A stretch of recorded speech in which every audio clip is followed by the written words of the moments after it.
Hello, welcome to the Mediabox. I'm joined by Stewart DICKSON, who is the author of the information reports on partial local elections in Albania. You participated in the remote observation of partial local elections in Albania in March of this year as head of the delegation. Why is it important to observe partial local elections?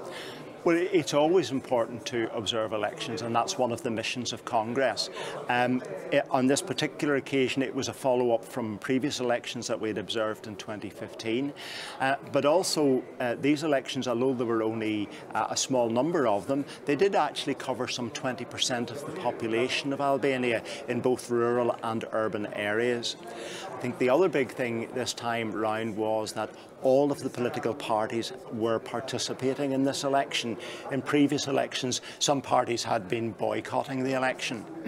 So, even though we unfortunately had to do it remotely, there was value in us doing that, both to encourage and support Albania in its election process, to encourage all of the political parties to participate in democratic elections. One of the other areas that we were looking at was to encourage the number of women candidates going forward, and we were pleased that there were a number of women candidates in this election.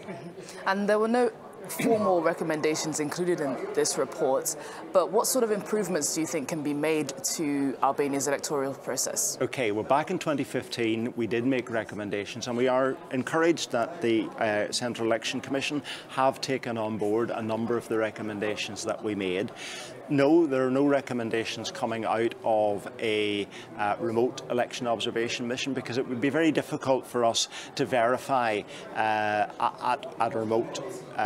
in a remote context the particular things that we feel that perhaps need to be addressed either by a Central Election Commission, political parties, or indeed electoral law in a member state.